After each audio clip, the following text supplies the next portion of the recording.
Guess what? You know how we used to censor certain words with a little beep?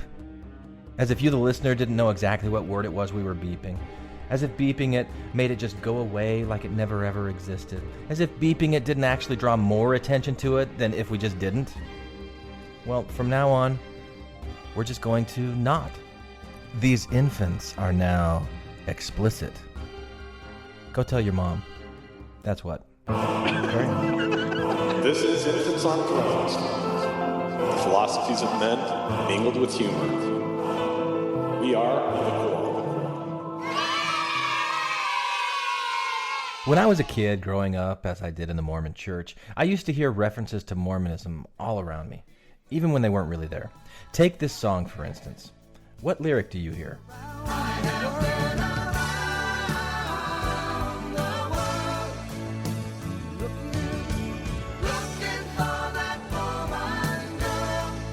Okay, this is Crosby, Stills, and Nash, and what it actually says is, I have been around the world looking for that woman/girl.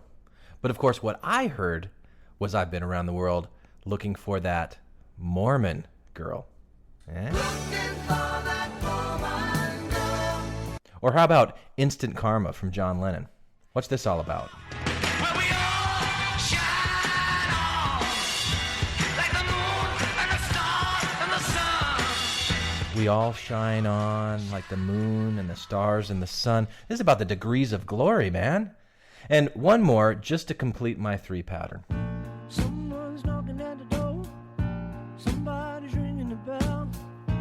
Do me a favor. Open the door and let him in.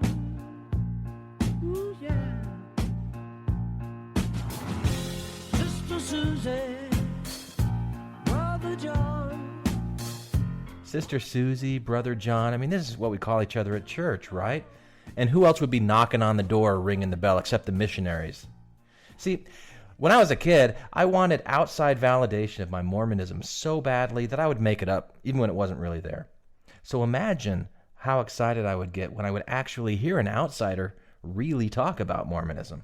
And it didn't even matter if they got it a little wrong. It was all okay. I just wanted them to acknowledge that we were. But what happens when the insider suddenly realizes that he could learn a thing or two from what the outsider has to say?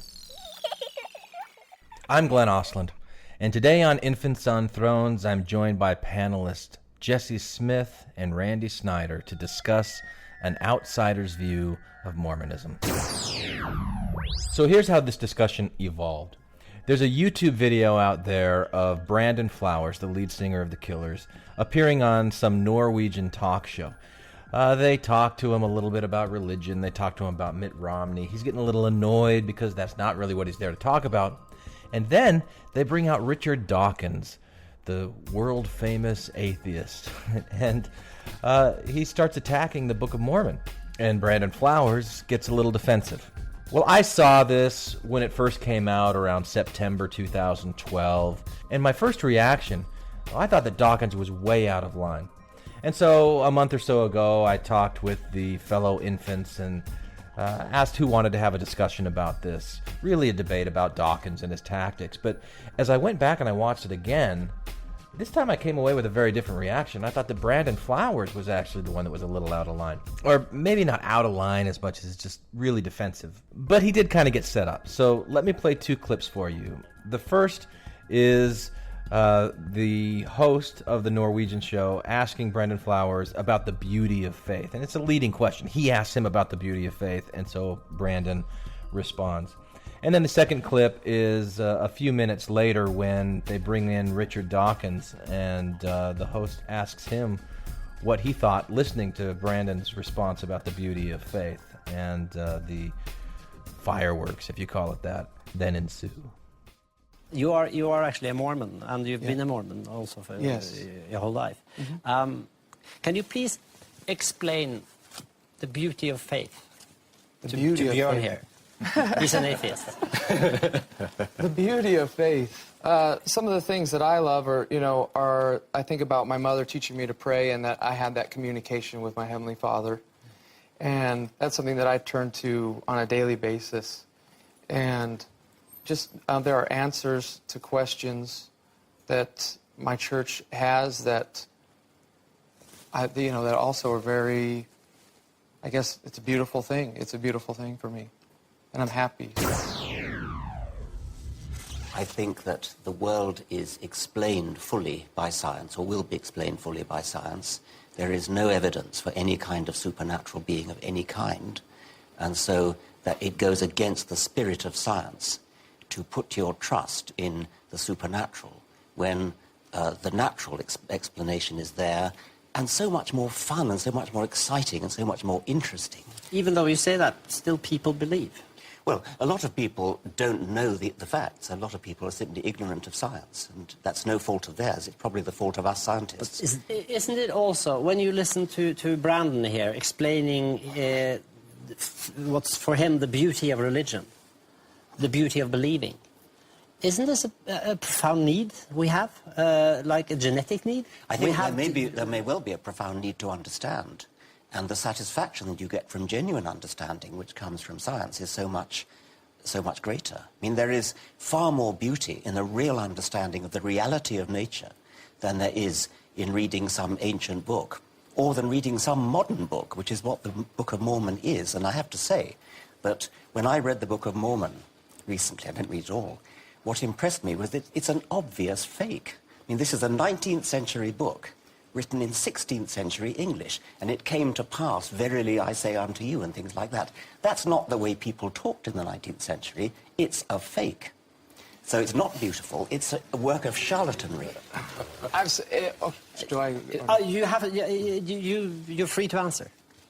The book's been studied and torn apart and looked at, and I'm not one of the professors that have done it. Yeah. But do you believe? And for you to call this man a charlatan, I do. I take offense to it. But he was a convicted charlatan. He was a convicted con man. No, these are all falsehoods. You should do your research. Well, I think I have. Yeah, you have. But look, We've almost read the book. Obviously different information. But before we continue, actually, I have to throw you out. I don't mean to interrupt the debate. It could be a wonderful debate with you about the Book of Mormon the whole night. Yeah. But you're going to play for us in a short while. Yes. So while I finish up with Mr. Dawkins here, the band would like you to come and get ready with them, okay? All right. Is that okay? Join them. Yeah. Good. I'm so If sorry. I could have I didn't 10 know more you had to minutes. leave. Yes, I know.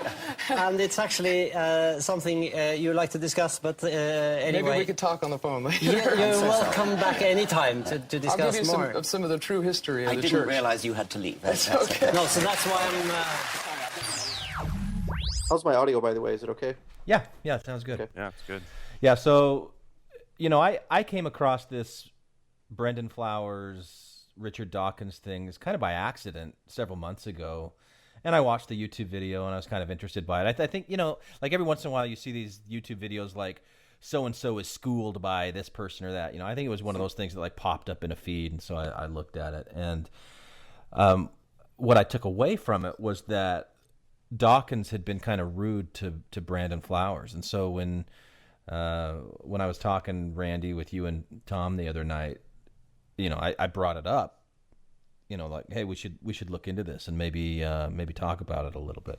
And then I went back and watched it, and I didn't think that Dawkins was really rude at all. I mean, he kind of mocks a little bit. He does the whole verily, verily, and makes fun of the language of the Book of Mormon. He's very decisive in calling the Book of Mormon an obvious fraud, and Brendan Flowers gets pretty defensive about it. But I kind of was more taken aback by Flowers' reaction. But what interests you guys about this exchange? Well, what interests me, I just sent you my little brief 5-part summary, but basically, he's I think Brandon Flowers has a pretty typical reaction to being confronted by this. The first thing he says is, well, yeah, I believe it. I really believe it, and I have looked into it. This is before Dawkins even comes on. One of the hosts is asking him about whether or not he really believes in the Book of Mormon, and he gets kind of defensive and says, yeah, I've really dug into my church history and that sort of thing. Yeah, he says I'm aware of my church's history, yeah, right? Something like that, yeah. Now, my question for you was, I'm curious to know, do you actually literally believe in the story about Joseph Smith and the gold plates and the hat and everything? Yeah, I'm very familiar with the origins of my religion, and I've read about it. You get to that age where you have to, your parents teach you something, and you've got to decide once you're an adult, you can't just go off of what they said. You have to gain a testimony for yourself, and I do. I believe Joseph Smith. Right, which about 2 minutes later, it's obvious he's not. And then, as soon as Dawkins asks him, well, what do you think he was responding to in that moment when he said that he was aware of the history? I think he's just, generally aware that outsiders are going to question the church origins. Yeah, he actually referred to, in the interview before Dawkins came out, which, by the way, was, for like a rock star, he's a really boring interview. Yeah. He didn't have much to say that was interesting at all with any of the questions that they had. It was tedious. Yeah. He called the Mormon Church one of the most misunderstood religions. And to me, the Mormon Church is clearly one of the most misunderstood religions, but it's by its own members. Yeah. They are completely oblivious to any kind of scholarly research that's been done on the history. And I was the same way. I was the exact same way. Many times on my mission, I was confronted by people who knew more than me about the church history. And I had the exact same reaction as Flowers did. That, hey, you think I'd go on my mission for 2 years and not know about my church's history? Yeah, I know the true history. You may be getting your sources or your information from sources like anti-Mormon literature, but I know the real history, and I wouldn't do this if I didn't. Yeah, that's kind of what I read into his response, and I think it was because the guy mentioned the hat, that the Book of Mormon had been translated by looking into a hat, which goes against the typical narrative that you hear growing up, with the Urim and Thummim, but was obviously made very prominent through South Park. And so to me, and I could be misreading it, but I thought that's what really tipped Brandon Flowers into defensive mode was when he heard the hat. And he's like, I know what the real history is. Yeah, he probably thinks that the South Park episode and references to a top hat with a seer stone is anti-Mormon lies. Because he knows that Joseph used the Urim and Thummim and went line by line behind the curtain and translated, literally. I honestly, based on everything he said and the facial expressions were priceless. Right. Yeah, no kidding. I could just see his mouth getting dry. But here, I'll give you some audio. You can insert this here, Glenn. Mm-hmm. Oh, that's dry mouth? Yeah, that was the sound of dry mouth. That sounded quite moist. I mean, I know there's going to be people out here who hate the word moist, but that's what it sounded like to me. Okay, all right, I'll dry it again. Here we go. Yeah, I don't know. Okay. Take it or leave it. Yeah. No, but I thought it was interesting. As soon as he was asked about the Book of Mormon by Dawkins, he said, experts have torn it apart. Right. And there's been these professors, and he never got to the implicit part of that, which was they've torn it apart and it's held up to scrutiny, because in his mind it's like he doesn't even have to say it. But what I'm sitting there thinking is, you're right, they have torn it apart and it's shredded and it's all over the place. Well, right, but I imagine that he's thinking about lessons that he received in seminary or in Sunday school, where you're told that, scholars like Hugh Nibley have gone through the Book of Mormon and have validated that this is really an ancient text, and there's all this apologist, I don't know what you call it out there, that make links to, They've got their bullseyes here and there, and that's what you hear from a very faithful perspective. I think that's what he was leaning on. But yeah, I mean, it's obvious it's obvious that he has no clue what a non-Mormon scholar in any of the relevant fields would have to say about it. So that was his second point, was experts have torn it apart. His third point was, I'm offended that you would say that. His fourth point was, hey, get your facts straight, Dawkins. You don't know what you're talking about because you think Joseph Smith was a fraud. Well, no. But that was specifically in reference to being a convicted felon. Right, to the fraud, yeah. It was 1826, and he was brought on charges of being a glass looker and a disorderly person. Yeah.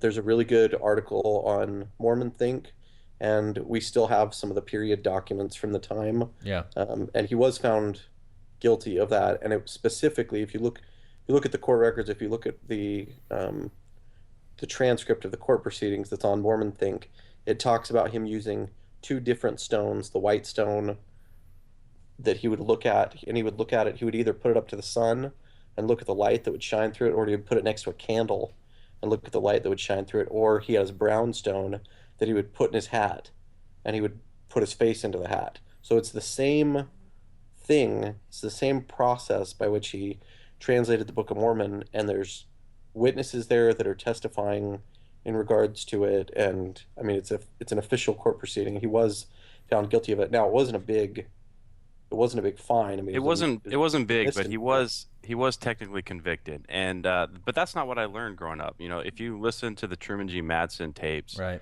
he trumps that Joseph Smith was brought to court or to trial, and he'll list some impressive number, and he'll say he was never found guilty once. That's what I always believed, what I was always taught. And just to interrupt Randy here, I don't have any audio of Truman G. Madsen or those Joseph Smith tapes. I listened to him all the time on my mission, and I loved that stuff. The guy sounded like He-Man. But I do have some audio of President Packer in 2008 speaking in General Conference. During his life, Joseph Smith was summoned to court over 200 times on all kinds of trumped-up charges.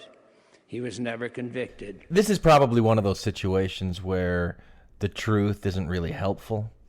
But regardless, this is the type of information that faithful Mormons will hear and will repeat, as Brandon Flowers did in his discussion with Richard Dawkins. So the fact that Brandon Flowers would be completely unaware that Joseph Smith was actually convicted once or found guilty once isn't surprising at all. And I do remember my previous point. It's kind of the MO of the true believing Mormon to be mollified when somebody tells them, well, someone really, really smart, like Hugh Nibley, has already looked into this, and he doesn't have any problem with it. And you just kind of go, okay, scholars have looked at this, it's fine. And that's kind of what his whole reaction was of, it's been torn apart. Yeah, it's been torn apart by Mormons, lifelong Mormons. and they found impressive things like chiasmas. And it stood the test of time. But he doesn't understand that people outside have looked at it and are not impressed. Well, the thing that really jumped out to me when I watched this for the second time was the conviction that he had, that Brandon Flowers had, where he was completely wrong, and the way that he turned it into an attack of Dawkins, where he says, Right. get your facts straight. You need to do your research. That kind of smugness that I Yeah, come on, Oxford Right. professor who's an author and written books about religion. Come on, I mean, do some research. Yeah. I'm a musician here. Yeah. Yeah, but Dawkins was making and first of all, you got a celebrated international celebrity, professional debater going against ignorant, naive rock star. It's not a fair fight, and but when somebody takes, and it was a pretty direct attack by Dawkins, although it was with that British cordiality. Um, it was a pretty direct attack on his truth. Yeah, right. And so that was pretty natural human reaction. I mean, it's silly, but it's very human and natural. So, yeah. Well, the point I wanted to make with it is that it struck a chord. It struck a chord for me in I don't know exactly how to say this because I started going through my faith crisis, if you want to call it a faith crisis, or the process of really closely examining my beliefs, because I never wanted to be in a position, or I never wanted to come across to people the way that Brandon Flowers came across to Dawkins. I never wanted to be that ignorant about my own history of the church, and especially with as much venom as he did, so I kind of softened my stance, where I would say, just like you mentioned earlier, Randy, when you were a missionary and you would come across these confrontational arguments, you'd kind of defend it tooth and nail. I felt that too, and so at some point I started letting go of that and going, okay, I need to accept the fact that there might be things out there that I haven't come across, and so when I'm hearing somebody say something, I'll listen to it and then I'll research it. To me, that was a really formative step in getting to where I am now, where I don't have that belief in the church anymore. And I was wondering, was that similar for you guys? I think that's what makes all the difference, is somebody who's willing to understand that, hey, there's things out there that I don't fully know about, and then having the bravery, the intellectual courage to be able to just look at it and then come to, or reanalyze your conclusion after you've looked at new evidence. I mean, Yeah. That's the difference between somebody who has that kind of critical thinking and somebody who doesn't. And that's not to say they're smarter or better, but I mean, there's people out there that can hear this stuff their whole life and they're never going to look into it. Yeah. I don't think any of the three of us would be here talking on this podcast if we didn't have that aspect of our personalities. I had an unusual experience at BYU where this religion professor I think he kind of went rogue, and I had the great advantage of having this. He was only an adjunct professor, so it was a very small class in a building that didn't even have to do with. I mean, it was a tiny classroom. He didn't have a lot of students, and he was the subject was church history, and he brought up the top hat as actual church history. What year was this, roughly? It was roughly 98. Okay. He brought up Fanny Alger. He brought up the papyrus being found and being shown to be an Egyptian funerary text from 1st century BCE. He brought up a lot of difficult issues, but it was like a perfect example of inoculation. He, said, yes, these are difficult things, but then he would bear his testimony. And it did two things. It inoculated me, which made, probably gave me an extra 5 years in the church.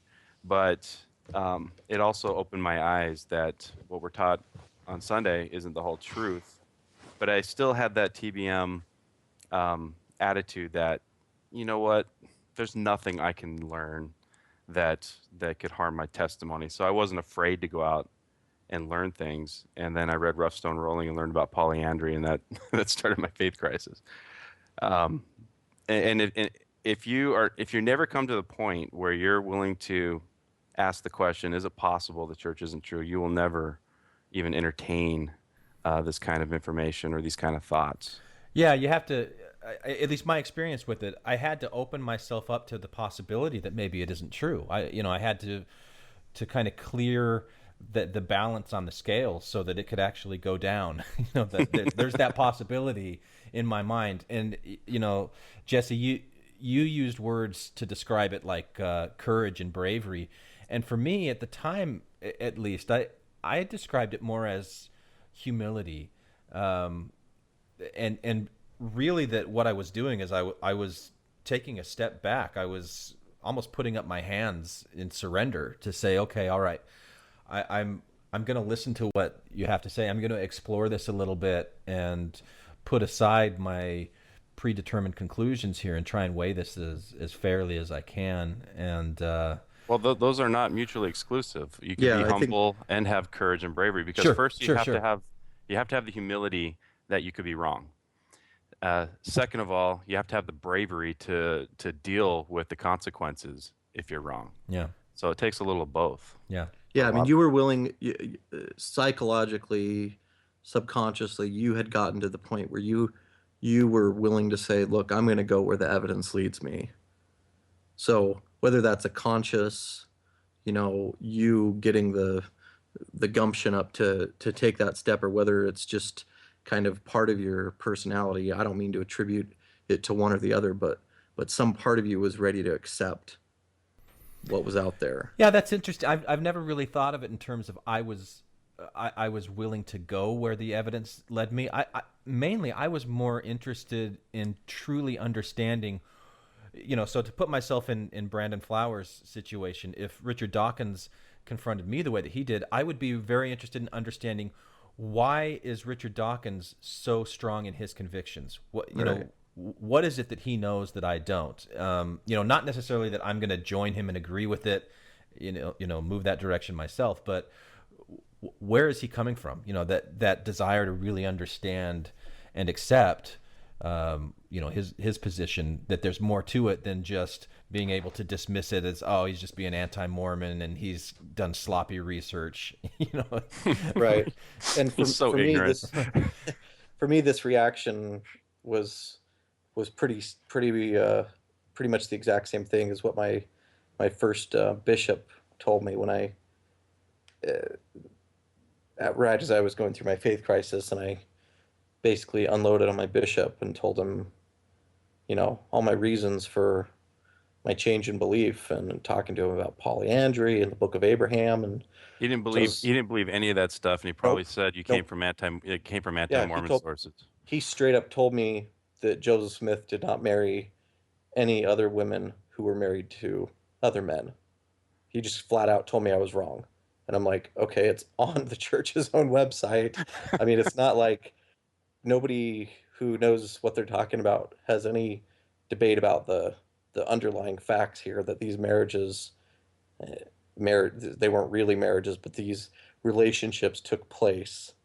There's no dispute about that. And he was just, and he's a smart guy. I mean, he was a medical doctor, very well thought of, smart guy, very nice person, but mentally there was a block there that he couldn't accept that possibility, or he wasn't ready to allow that question to come into his mind. And so he just had to block it out. And if that meant just dismissing the evidence outright to somebody who had, clearly read about it and thought about it and been troubled by it, that's what he was going to do. So there's two tactics. You dismiss the person giving the evidence, and that's what Brandon Flowers did. He's like, you haven't done your research. And then there's just, once the evidence is presented, just dismissing it out of hand, without actually addressing it. Yeah, and then he used the reverse ad hominem of "I'm offended," which basically means, what do you think I'm a dodo? That's what the Elder Holland quote, right? Yeah. Because we're not a cult. I'm not an idiot. I've read a couple of books and I've been to a pretty good school. And I have chosen to be in this church because of the faith that I feel and the inspiration that comes. No, I'm not calling you a cult. I'm just saying that I've met people who used to be in the church. I've met people. And if people want to call us a cult, they can call us a cult and you can call us a cult. But we are 14 million and growing. And I'd like to think that your respect for me would be enough to know that this man doesn't seem like a dodo. So, but I, listening to this video about getting back to the glass looker, this conviction in 1826 that Joseph Smith had, there's a David Cross bit. I don't know if everybody knows who the comedian David Cross is. He's probably best well known for his part in Arrested Development. He was the Dr. Tobias Funke. Is he the analrapist? Yes, he's the analrapist and the never nude. So if you've seen the show, you'll know who we're talking about. But he has a bit where he goes into kind of this episode, and it really stands out to me how well, and for an outsider, someone who doesn't understand church history, someone who doesn't get into the nuances, somebody who doesn't understand what the difference for a Mormon would be in polyandry or polygamy, or why would we care? There's already golden plates, so why would we care if there were these seer stones? Because to them, those are both equally weird. Well, I think the issue of the 1826 conviction against Joseph Smith is something to them that is like objectively, it's objective evidence of him being a fraud. About 180 years ago, a guy named Joseph Smith was a convicted fraud. He was convicted and served time in prison for defrauding a guy by claiming he could find silver buried underneath his property, which he never did, of course. But he had a peepstone that he would put in a hat, and then the hat would divinely tell him where to go, but he never found anything, so he went to jail. Anyway, when he got out of jail, he claims that an angel named Moroni... Yes, Moroni, that's what he said. No, he wasn't in Sha-na-na. Stop it. Okay. No, so the angel Moroni appeared before him and said God had picked him out to find these magic golden plates filled with Egyptian hieroglyphics that had been buried thousands of years ago just down the street from where you are now. And you're to go dig them up and then translate them. But nobody else is to see them, ever. Nobody, never. Nobody but you, Joseph Smith. Nobody can see them. Nobody. And then... So Joseph Smith dug up the plates and then used his peepstone, and he's like, wait a second, if it's Egyptian hieroglyphics, how am I going to understand how to translate it? And then Moroni gave him, and I quote, magic glasses. So that he put on magic glasses, put the peepstone in his hat, talked to his wife and his neighbor, and dictated what eventually became the Book of Mormon, which oddly enough, coincidentally, had a lot of Masonic imagery and ideals and symbolism, because Joseph and his brother Hiram were Masons at the time. But that's from thousands of years ago, the plates. And then a bunch of people believed this, and that's why you can't go visit your dying lover. Sorry.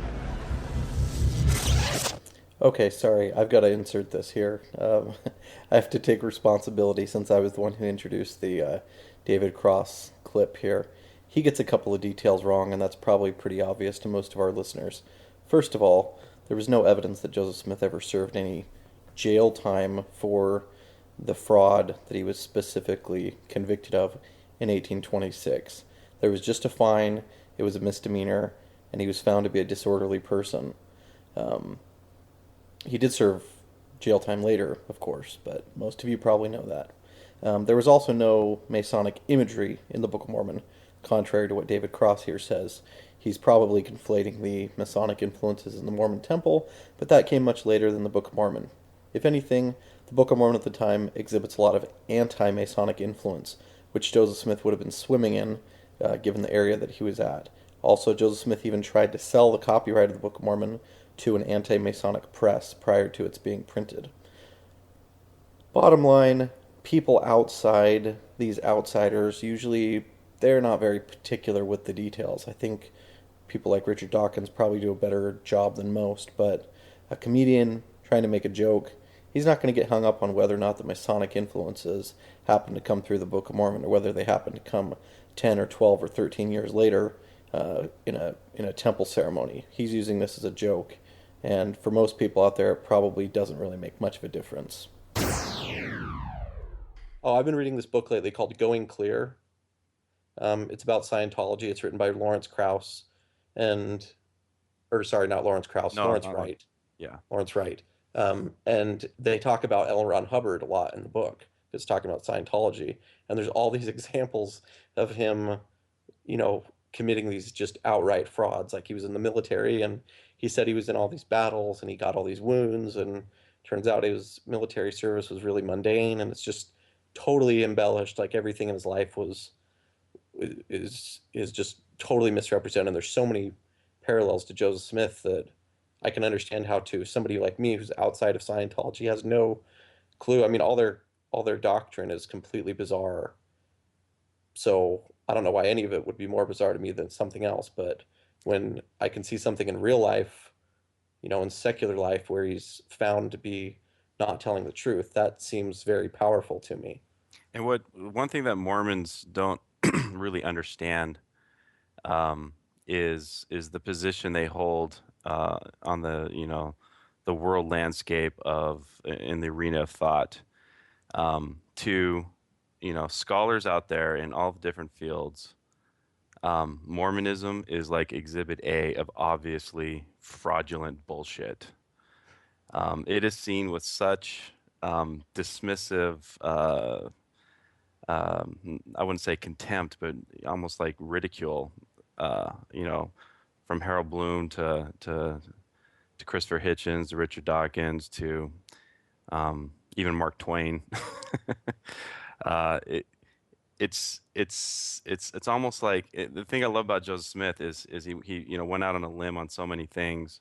One of them was Champollion hadn't cracked the hieroglyphs, and so Joseph Smith felt safe in saying that he could translate them. And now so there's so many things that are falsifiable about Mormonism. One, because it's so recent and there's so much information around its origins, unlike Christianity. And two, because Joseph Smith was just so willing to make solid stands on things. So Mormons, I think their perspective is that the world misunderstands them, but they still hold a pretty high regard, or they're held in high regard by the outside world in most instances. And it's just not the case. You're saying that Mormons think that they're held in higher regard than they really actually are. Yeah. No, I agree. And they have an inflated sense of their own importance in the world relative to what it actually is. And like one of those Mormon myths that kind of feeds into that is, you guys heard the myth that archaeologists in Mesoamerica use the Book of Mormon to find sites? Yes. I mean, God. Well, there's even the Smithsonian Institute had to put out a letter to debunk that. I mean, there's an actual letter that they've posted online that says, we've been asked if we use the Book of Mormon in doing our archaeological research, and we don't. So wow, I'm surprised that they would even draft a response to that. That's interesting. It's there. Are there any other places where Mormonism is referenced in kind of an interesting, like shining the light, a new way of looking at Mormonism kind of way in popular culture? And I'm thinking of Julia Sweeney's "Letting Go of God." Have you guys listened to that audiobook? Oh, yeah. That's a good one. But she recounts the beginning of her faith crisis, really starting with 2 missionaries knocking on her door. Not too long ago, 2 Mormon missionaries came to my door. 2 boys, each about 19, in white starched short-sleeved shirts. And they had little name tags that identified them as official representatives of the Church of Jesus Christ of Latter-day Saints. And they said they had a message for me from God. I said, "A message for me from God?" And they said, "Yes." So she tells her story in a way that, to me, she really draws the listener in. Like I've shared this with believers, and they usually get a kick out of hearing about, this experience, because you usually hear, as insiders, you hear missionary stories, but it's always from like the faithful experience, the perspective. But she tells it from the other side, and you don't often get to hear that. So it's interesting to hear her talk about the missionaries, and especially all the details that she gives. And most she gets right, a few she gets wrong. And they told me the story all about this guy named Lehi who lived in Jerusalem in 600 BC. Now, apparently, in Jerusalem in 600 BC, everyone was completely bad and evil, every single one of them, man, woman, child, infant, fetus. And God said to Lehi, "Put your family on a boat and I will lead you out of here." And God did lead them. He led them to America. I said, "America? from Jerusalem to America by boat in 600 BC? And they said, yes. Then they told me how Lehi and his descendants reproduced, and over the course of 600 years, there were two great races of them, the Nephites and the Lamanites. And the Nephites were totally, totally good, each and every one of them, and the Lamanites were totally bad and evil, every single one of them just bad to the bone. Then, after Jesus died on the cross for our sins, on his way up to heaven, he stopped by America and visited the Nephites.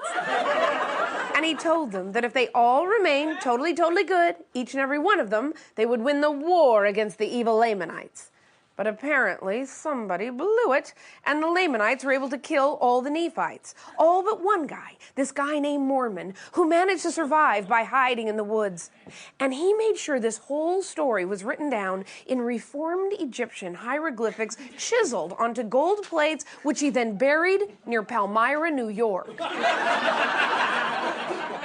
Well, I was so into this story, I was just on the edge of my seat. I said, what happened to the Lamanites? And they said, well, they became our Native Americans here in the U.S. And I said, so you believe the Native Americans are descended from a people who were totally evil? And they said, yes. Then they told me how this guy named Joseph Smith found those buried gold plates right in his backyard.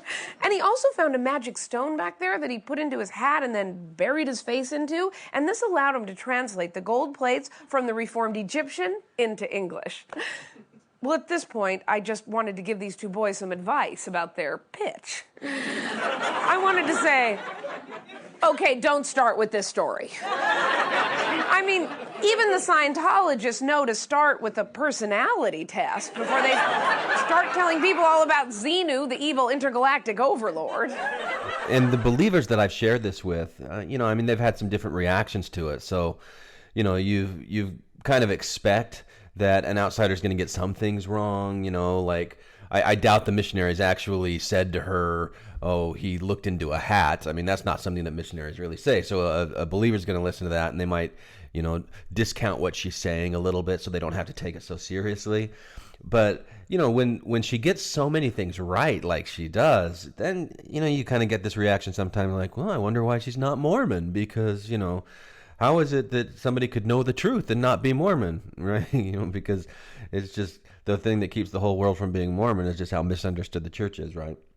But, to me, the best thing about this story is the empathy that she shows, towards the missionaries, because, yeah, she ridicules them about the story that she hears, but then she turns it onto herself, and she shows some honesty and some integrity to put that microscope on her own beliefs and really start looking closely at how an outsider would hear what has been insider information for her whole life. So, I've had believers that I've shared this with, and they come away being able to do kind of the same thing for their own Mormon beliefs. Okay, so I initially felt really superior to these boys and smug in my more conventional faith.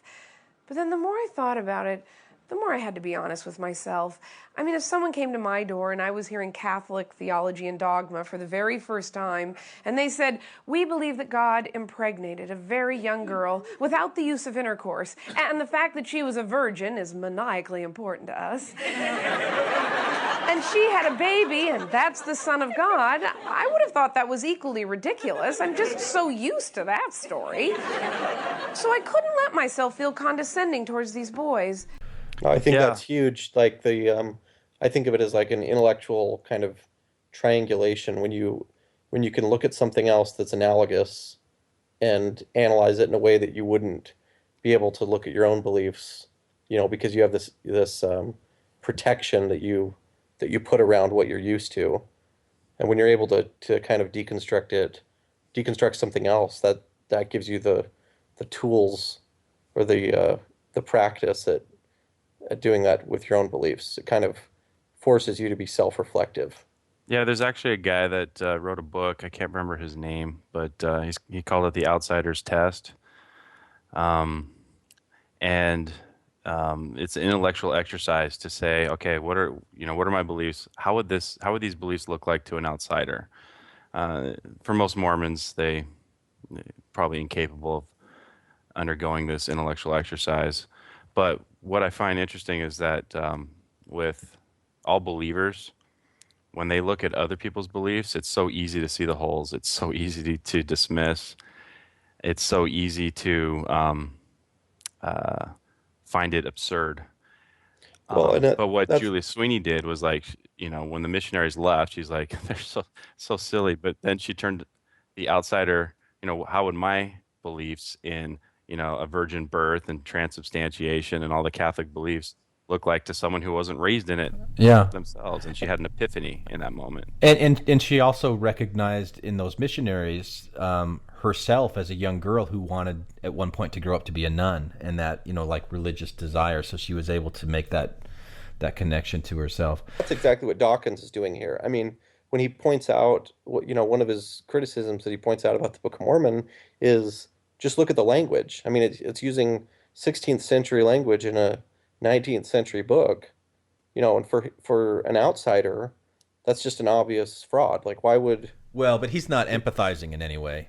No, he's not. The way that Julia Sweeney was. But think about, I know he's not, but I'm saying for outsiders, they can look at it at a much more basic level. Like, rather than talking about, Book of Mormon geography and DNA haplogroups and crap like that. I mean, just look at the language of it.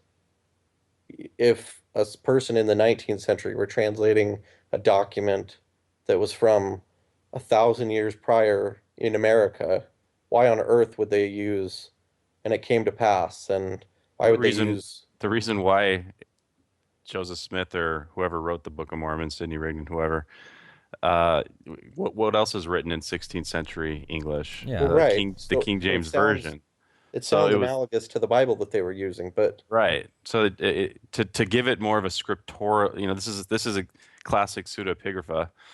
To give it more of a scripture feel, they used what was scriptural language of the 19th century, which is just what exactly a fraud would do. Well, yeah, but I mean, even a believer hearing that argument, it would be so easy to dismiss, because it's not, if you can accept that God is giving an inspired translation, you can also accept that he's doing it intentionally in this language of King James. That's my whole point, is that someone who is on the outside is going to look at these things like a misdemeanor conviction from 1826, or the King James, whatever it is, the Edwardian language of it, and they're gonna see that as just sticking out like a sore thumb. Whereas somebody who's been raised with, being used to that, to them it's just, oh well, that's it's no big deal. But see, I mean, and this is where I kind of take issue with Dawkins, because he calls it an obvious fraud. Well, to him, being an outsider, it's obvious, but is he trying to empathize with the believer and go, you know what, it's not so obvious to a believer? So is that really the best choice of words, to call it an obvious fraud? What are you really doing when you're using that word? Well, his audience isn't Mormons. That he's trying to He's not trying to win over Mormons. No, when he's saying, he's not trying to win over Mormons. When he directly looks at Brandon Flowers and says, "You obviously, or you believe in this obvious fraud." Yeah, he's not trying to win over the Mormons with that. He's trying to win over the crowd and the 99.9% of other people in the world who aren't Mormons. He's trying to make a point about religion more generally, and using Mormonism as an example of that. Yeah. That's what I think, but... I'm going to jump in here and take some editorial license here, okay? So I wasn't able to articulate this point very well during the course of the discussion with Jesse and Randy, but as I'm listening back to it, the thing that I take issue with Dawkins and other people who take this approach, they say things like, oh, this is such an obvious fraud, and what they're implying, and even what Dawkins asked Flowers directly is, how can you possibly believe this? They're implying there's no rational reason why anyone in the world would believe such rubbish, such nonsense. And to me, I think that's just categorically untrue, and I think it's turning a blind eye to all of the reasons why someone would believe something like this. That, to them it might be an obvious fraud, but if you look closer, what's under the surface, Why would a believer believe what they believe? And I think there are a lot of valid reasons for that are just being ignored. That's where I take issue.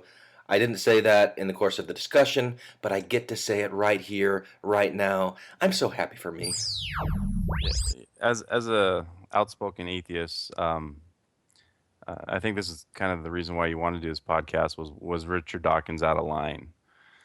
But to make it like on a personal thing, to take it to a personal level, this is not something I would ever do. I would never see a true believer and just attack them unprovoked, really, directly like that. Now, if somebody confronts me that's a believer, then they're going to get the full court press. But what I do believe I should do is do things like this podcast. Write things. Say if I want to start a blog, write a blog that shows the silliness of Mormonism. That way, if somebody comes across it, they have to go find it and then have to make the decision to read it or not, or to download the podcast and listen to it or not. And that way, my opinion isn't kind of thrust in their face. I just don't think, first of all, it's not effective because people will retrench when directly attacked. When you're attacking their whole worldview in that situation. So I can understand criticism of Dawkins. You're right, Glenn. He wasn't empathetic, and he just kind of attacked a guy who was there to sing a song, not to have his faith questioned. But at the same time, that's the other question with this video. I mean, why is Dawkins even there? Yeah, it's like they bring out Brandon Flowers, and then it's like the Jerry Springer episode where they bring out the girl that his wife's been sleeping with or something, and yeah. And the host, I didn't like the host. The host really did instigate it. He's like, how could you? I mean, we just had Brandon here. Yeah. Talk about the beauty of faith. Exactly. Why can't you understand the beauty of faith? And it's like, Dawkins was under direct attack at the same time. Yeah. And that led to Dawkins then turning to Brandon Flowers and being unempathetic and kind of in direct attack mode. Yeah. There was something that you had said earlier, Randy, about the way that Mormons perceive a non-Mormon perception of them. Mm-hmm. There was a DVD that's kind of like a man on the street interview approach that I never saw, but I saw the commercials or I saw the previews for it. It was the guy who was in Singles Ward that I think his name was Dallin. He was the Franklin Planner guy. Yeah. And so that guy, I guess he's like kind of a comedian in real life, maybe. I don't know. I don't see him with his own podcast, but he went out on the street and was like interviewing people. What do you think of Mormons? What do you know about the Mormons? What have you heard? What do you know about the Mormons? So, what's a Mormon? What's a Mormon? I don't know. Crazy religious group. Crazy religious group. What makes the Mormons different than any other religion you've seen? They try to stay to the old ways of life. The multiple wife thing is cool. I think it's cool. Anything Mormons are allowed to do, not allowed to do? I don't think dancing is good. They don't watch TV. They don't watch TV? They're not allowed to smoke. Not allowed to premarital sex. Not allowed to drink. News and rides. So no Disneyland for the Mormons. They certainly don't have computers or phones. Can they use microphones? Joseph Smith. He was a Mormon. The first Mormon, maybe? John Smith, Jim Smith. What was the name of the prophet? No idea. Jacob Smith. Almost. If I said it, would you know it? Yeah. Joe? Yes. Smith? Nick Mo. No. Joseph Smith. Joseph Smith. No. Huh. You know anyone famous that's a Mormon? The Osmonds. The Osmonds? Yeah. Yes. Steve Young. Yep. Steve Martin. The comedian. The comedian. Maybe. He's a comedian. Because he did that movie where there's like 12 kids cheaper by the dozen. He's Mormon. No. What message is he trying to promote to his Mormon audience about the way that non-Mormons view Mormons? It's probably to show that the only reason people think poorly of Mormons is because they're completely ignorant. Right. Yeah. Total idiots. You could put in some of the Book of Mormon South Park episodes. Yeah. So, well, I mean, we might as well talk about that. Where were you guys at in your faith journey when you first saw that? I didn't see that until after my faith crisis. I'd watched South Park sporadically, and I think I saw Bigger, Longer, and Uncut. Wow, really? Yeah, and they didn't. I actually kind of liked South Park, but it was always kind of the guilty pleasure. But I never saw that episode until after my faith crisis. So at that point, I thought it was great, but I don't know what I would have thought about it beforehand. I probably would have just dismissed it as being, this fictional account. Like, oh boy, that's funny. They don't even know what they're talking about. I didn't see it till I was long gone. Huh. But I was always a guilty fan of South Park. Well, I was when I was at BYU, and I could handle the raunchiness, but then they started to make fun of my Lord and Savior Jesus Christ, and I couldn't abide that. Yeah. So I ended up stopping watching South Park about the time they started to have Jesus as the guy that was at the local, like lived in town. Yeah.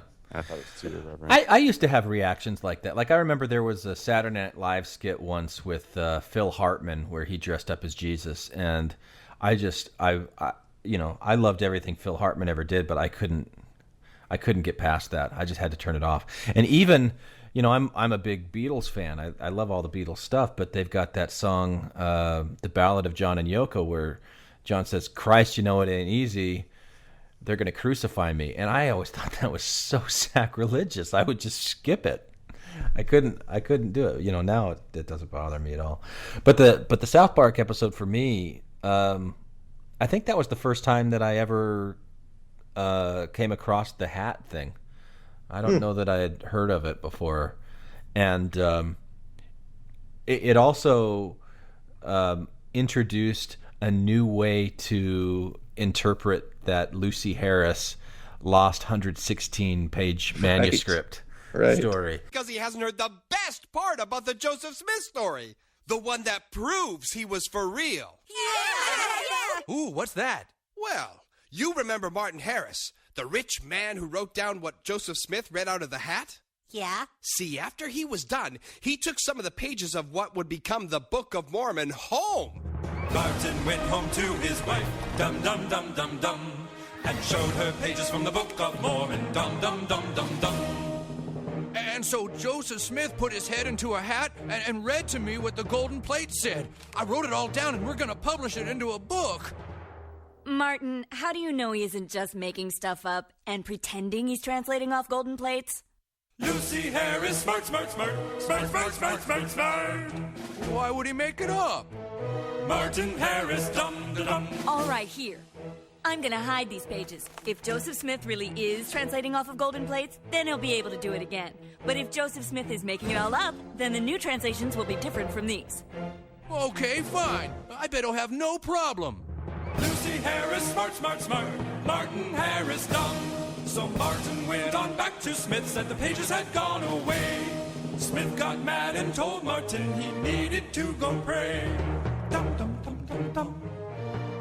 Look, I'm sorry about losing the pages we worked on, Joe, but I'm ready to write it all down again if you translate from the plates.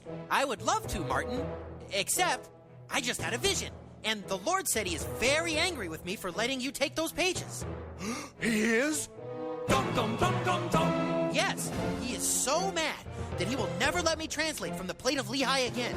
He said we must now translate from the plate of Nephi. So it will be the same basic story, but written a little differently. Wow! If God got angry with you, then you must be telling the truth. Dum, dum, dum, dum, dum, dum, dum. All right, Martin, let's get to work. And that's how it happened. Yeah! All right! Wait, Mormons actually know this story and they still believe Joseph Smith was a prophet? Well, sure. The story proves it, doesn't it? No, it proves he did make it all up. Are you blind? That was a huge influence on me because, growing up in the church, you hear this story about Lucy Harris and the lost 116 pages of the Book of Mormon, and it's all about how God had the foresight in 600 BC to know that she was going to steal these 116 pages and that she was going to try and doctor them to make Joseph look bad. So, she'd take them, and then Joseph Smith would redo it exactly the way he had done the first time, and then she'd bring out this doctored version and then they'd compare it side by side and be like, oh, no, look, he's a fraud. And God knew that was going to happen way back in 600 BC. So he told Nephi to write down everything that he had written down already on these large plates of brass or golden plates, whatever they were, and make this summary document so that Joseph Smith could translate from that, and it wouldn't have to match up with the first one. And that's how God knew. And that's just what I heard growing up, and I accepted it because one of the main themes in the Book of Mormon is, I will go and do the things that the Lord commands, even if I don't understand why he's commanding it. And so this story was used like evidence that God can see the big picture, even if I can't. And so we just trust, right? But this South Park episode, it just kind of like knocked me on the side of the head and said, duh. So there you go. Insiders listening to outsiders until they become outsiders themselves. It's kind of sad. And kind of not. Anyone for the closing prayer?